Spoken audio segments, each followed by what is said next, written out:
तो छठे दौर में पहुंच चुका है उत्तर प्रदेश का चुनाव। छठे चरण का गणित क्या कहता है ये हम आपको दिखाएंगे, लेकिन सबसे पहले आपको दिखाते हैं अखिलेश यादव का एबीपी न्यूज के साथ ये एक्सक्लूसिव इंटरव्यू। इस एक्सक्लूसिव बातचीत में कैसे प्रधानमंत्री मोदी पर अखिलेश यादव ने निशाना साधा। एबीपी न्यूज से खास बातचीत में यूपी के सीएम अखिलेश यादव ने कहा उनकी सरकार किसी भी योजना में कोई भेदभाव नहीं करती। अखिलेश ने गंगा सफाई को लेकर पीएम मोदी की घेराबंदी की। मुलायम सिंह यादव को लेकर उन्होंने कहा कि चुनाव प्रचार वो नहीं कर रहे। इस सवाल पर अखिलेश ने कहा है कि उनका आशीर्वाद अखिलेश के साथ है, लेकिन अगर प्रचार करते तो फिर उन्हें खुशी मिलती। उत्तर प्रदेश का चुनाव जैसे जैसे अपने अंतिम पड़ाव पर पहुंच रहा है, वैसे वैसे महासंग्राम भी बढ़ता जा रहा है। अखिलेश जी हमारे साथ है। अखिलेश जी बताइए कि अमित शाह कह रहे हैं कि वो बिना भेदभाव के लैपटॉप बांटने वाले हैं, और मोदी जी कह रहे हैं कि आपको त्रिशंकु सरकार का जो है खतरा वो डरा रहा है, और इसको लेकर के आप जुगाड़ कर रहे हैं कुछ। देखिए, मैं एक बात तो कह सकता हूँ कि समाजवादी सरकार ने किसी भी योजना में भेदभाव नहीं किया है। देवरिया से गोरखपुर सड़क बन रही है 4 लेन, इसमें कौन चलेगा मैं नहीं तय कर सकता।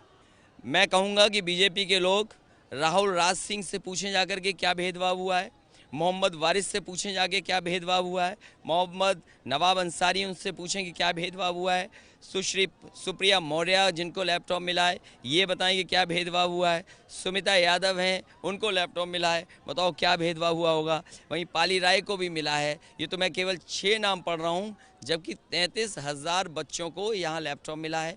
बड़ी हजारों की संख्या में बेटियों को विद्याधन दिया है। और त्रिशंकु की स्थिति पर क्या कहेंगे? मैं ये तो कहता हूँ कि ये तो वही लोग हैं जो 300 सीटें बनाना चाहते थे, जीतना चाहते थे, आज गठबंधन की बात कर रहे हैं।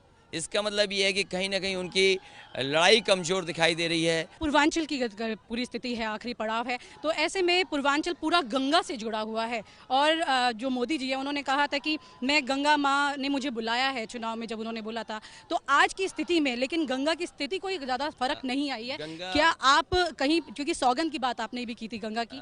गंगा 2000 किलोमीटर से ज़्यादा बहती हैं।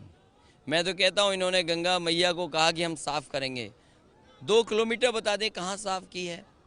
तो खैर वो जनता जानती है कि उन्होंने कोई काम नहीं किया। मैं तो ये कहता हूँ कि आकलन करने का जनता को मौका मिला है चुनाव में, वो फैसला लेगी कि तस्वीर बदलेंगे गंगा की। मेरे हिस्से में जितना आता है मैं करूँगा।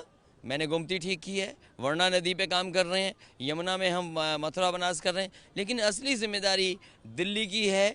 असली जिम्मेदारी जो ऊपर से गंगा आ रही है उन लोगों की है। हम तो आखिरी में बैठे लोग हैं। मोदी सरकार के कैबिनेट मंत्री जो हैं लगभग सब वहां पर बनारस में हैं इस वक्त, तो कहीं दमखम में और इस पूरे जुगाड़ में कहीं पर आपको लगता है हल्कापन कहीं? मैं ये कहता हूँ कि सब बनारस में अच्छा है। मुझे तो जानकारी मिली है कि बनारस में जितने भी आरएसएस और बीजेपी वाले लोग हैं सब कचौड़ी पकौड़ी खा रहे हैं। वोट तो मिलना नहीं उनको, वहाँ तो बैठ करके कचौड़ी पकौड़ी खा रहे हैं। ये तो अच्छी बात है, क्योंकि वोट के लिए तो आए नहीं है, वो आए हैं कचौड़ी पकौड़ी खाने।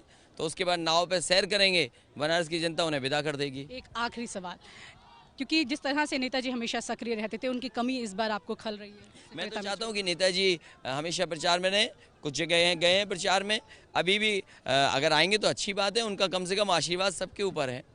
तो मुख्यमंत्री अखिलेश यादव लगातार अपने चुनाव प्रचार में लगे, लगभग 200 से ज्यादा जनसभाएं वो कर चुके हैं, और इस वक्त देवरिया में यानी पूर्वांचल की बेल्ट जो है उसे जीतने के दमखम की तैयारी में वो यहाँ पर लगे हुए हैं। कैमरामैन रंजीत कुमार के साथ विनीता यादव, एबीपी न्यूज, देवरिया, उत्तर प्रदेश।